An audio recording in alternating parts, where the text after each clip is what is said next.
यामीन सैयद के साथ। नाज़रीन, आपको अफसोसनाक वाक़े से आगाह करेंगे। सबसे पहले आपको बताएं कि कुरम एजेंसी के इलाके पारा चनार में शहर के वस्त में धमाका हुआ। पॉलिटिकल इंतजामिया के मुताबिक धमाके के नतीजे में 22 अफराद जाँ बहक जबकि 70 अफराद जख्मी हुए हैं। जाँ बहक होने वाले अफराद में एक खातून और 2 बच्चे भी शामिल हैं। धमाके के जख्मियों को करीबी अस्पताल में मुंतकिल किया जा रहा है, जहाँ मुतादिद जख्मियों की हालात तशवीशनाक है। जाए वक़ुआ के करीब मौजूद तमाम अस्पतालों में एमरजेंसी नाफिज कर दी गई है। पॉलिटिकल इंतजामिया की जानिब से जारी बयान में ये बताया गया है कि धमाका मरकजी इमाम बारगाह के गेट पर हुआ। धमाके में हलाकतों में मजीद इजाफे का खदशा जाहिर किया जा रहा है, जबकि धमाके के बाद पुलिस ने इलाके को घेरे में ले लिया है। धमाके की नौयत से मुतालिक ताहाल कोई बयान सामने नहीं आया। अलबत्ता एन शाहिदीन के मुताबिक धमाका खुदकुश था।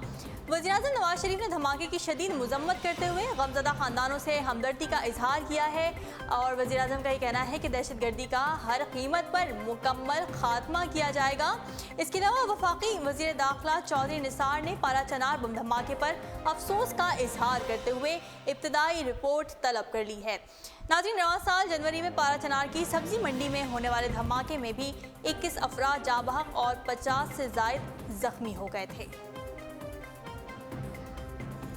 नाज़रीन, अगली खबर है पाकिस्तानी नज़ाद अमरीकी शादीशुदा जोड़े के बारे में, जो 1 साल कबल ही अमरीका शिफ्ट हुआ था। शोएब और माहरुख नामी ये जोड़ी अपने दोनों बच्चों के हमरा अपने रिश्तेदारों से मिलने न्यूयॉर्क गए थे, लेकिन घर वापसी पर उन्हें अपना ही घर इंतहाई बिगड़ी हुई हालत में मिला। घर वापस लौटा तो देखा कि घर में तोड़फोड़ की गई है और घर में मौजूद कुरान पाक को टुकड़े टुकड़े करके शहीद किया गया था, जबकि मुस्लिम मुखालिफ वॉल चॉकिंग करने के बाद इंतहा पसंद उनके घर से पासपोर्ट्स और दीगर कीमती अशिया समेत शादी की खुशी में मिलने वाले तहाइफ और सोने के जेवरात भी ले उड़े थे। शोएब ने बताया है कि ये सब देखकर मैं हैरत और बेयकीनी के आलम में था। मुझे लगा कि ये कोई बुरा ख्वाब है जो अभी ख़त्म हो जाएगा। पुलिस का ये कहना था कि अक्सर 24 मार्च से 27 मार्च के दरमियान नक्बजनी और चोरी की वारदातें होती हैं। इसके अलावा पुलिस का ये भी कहना था कि तहकीकात के दौरान बरामद होने वाले शवाहिद और फिंगरप्रिंट्स से जल्द ही मुल्जिमान को गिरफ्तार कर लिया जाएगा। मज़बूत बात जो इस वाक़े में देखने में आई वो ये थी कि इस वाक़े के बाद अरबिका लिंक नामी एक अमरीकी लड़की ने गो फंड मी के नाम से एक पेज बनाया था ताकि मुस्लिम जोड़े के नुकसान की भरपाई की जा सके। इस पेज के जरिए अब तक $7,000 इकट्ठे किए जा चुके हैं, जो कि इस बात का सबूत है कि प्यार नफरत से ज़्यादा असर रखता है। शोएब ने कहा कि इस वाक़े के बाद हम खौफजदा हो गए थे, लेकिन इसके बाद लोगों की मोहब्बत और उनकी हमारे लिए यकजहती को देखकर हमारा अमरीका और इंसानियत पर यकीन फिर से बहाल हो गया है। हमें चाहिए कि इस तरह की चीज़ों को खुद पर हावी ना करें, क्योंकि इस तरह नफरत फैलाने वालों की जीत होगी। और उनका ये भी कहना था कि हम ऐसा कोई भी वाक़या नहीं होने देना चाहते और ना ही हम यहाँ से भाग कर कहीं और जाएंगे। जी नाज़रीन, चूँकि आज जुम्मा है तो मैंने सोचा कि आज के हवाले से भी कुछ शामिल करना चाहिए। नाज़रीन, दुनिया में कई ऐसी मसाजिद तामीर की गई हैं जो फ़न तामीर का नमूना है। इन मसाजिद में तामीर करवाने वालों की अक़ीदत और तामीर करने वालों की महारत और कारीगरी ने मिलकर इन मसाजिद को इबादत के साथ एक काबिल दीद मकाम में बदल दिया है। इनमें से कुछ मसाजिद सयाहों के लिए भी खुली हैं और यहाँ मुसलमानों और गैर मुस्लिम अफराद दोनों को दाखिले की इजाज़त होती है। ऐसी ही मस्जिद ईरान के शहर शिराज में भी है, जिसे शाही चिराग कहा जाता है। शाही चिराग यानी बादशाह की रोशनी या चिराग नामी इस मस्जिद में हज़ारों शीशों का इस्तेमाल किया गया है, जो सूरज और चांद की रोशनी को मुनक्किस करके निहायत हसीन समा बांध देते हैं।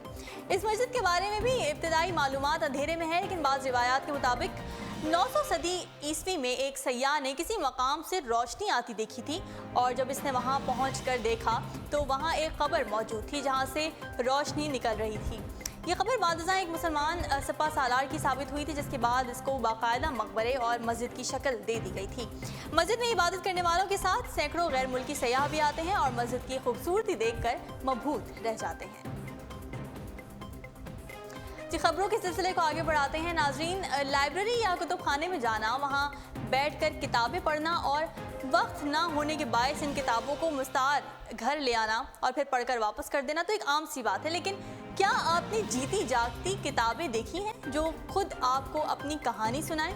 सुनने में हैरानकुन बात लगती है, मगर कई मगरबी ममालिक में अब ऐसे ही कुतुबखानों का रिवाज फरोग पा रहा है, जैसे इंसानी कुतुबखाने या ह्यूमन लाइब्रेरी का नाम दिया जाता है। ये लाइब्रेरी आम कुतुबखानों से हटकर होती है और यहाँ इंसान किताबों की सूरत आपका इस्तकबाल करेंगे और अपने तजुर्बात सुनाकर आपके इल्म और मुशाहिदे में इजाफा करेंगे। इन किताबों से आप सवालात भी कर सकते हैं, आखिर है तो ये इंसान जीते जागते हंसते रोते इंसान। इन कुतुबखानों में मुख्तलिफ हवालाजात से किताबों यानी इंसानों की दर्जाबंदी की जाती है। मिसाल के तौर पर अगर आप किसी पनाह गुज़ीन के बारे में मालूमात चाहते हैं तो आपको किसी ऐसे शख्स के साथ बिठा दिया जाएगा जो खुद पनाह गुज़ीन होगा। इसी तरह यहाँ मुख्तलिफ बीमारियों जैसे एड्स या ऑटिज़म का शिकार, बेरोज़गार, ज़्यादती और तशद्दुद, तन्हाई, जहनी अमराज और ज़िंदगी के दीगर तल्ख तजुर्बे सहने वाले अफराद आपके मुंतज़िर होंगे, जहाँ आप आएँ और वो आपको अपनी ज़िंदगी की कहानी से आगाह करें। यहाँ आप मुख्तलिफ शोबाजात से ताल्लुक़ रखने वाले अफराद से भी मिलकर इस शोबे की ज़िंदगी के बारे में जान सकते हैं। और यहाँ दाखिले का तरीक़ाकार भी आम लाइब्रेरियों जैसा ही है। आप लाइब्रेरी में चेक इन करते हैं, वहाँ मौजूद अफराद के मुख्तसर तारुफ में अपनी दिलचस्पी के मौज़ूआत का इंतखाब करते हैं, जिसके बाद लाइब्रेरियन आपको आपकी मतलूबा किताब से मिलवा देता है। लाइब्रेरी में वक्त गुजारना यूँ तो इल्म और तजुर्बे में कीमती इजाफे का सबब बनता है, लेकिन इस तरह की लाइब्रेरी में वक्त गुजारना यकीनन एक शानदार तजुर्बा होगा। नाज़रीन, अब तक के लिए इतना ही। मज़ीद खबरों और अपडेट्स के लिए आप विजिट कर सकते हैं हमारी वेबसाइट www.urdupoint.com। फ़िलहाल मुझे दीजिए इजाज़त। अल्लाह हाफ़िज़।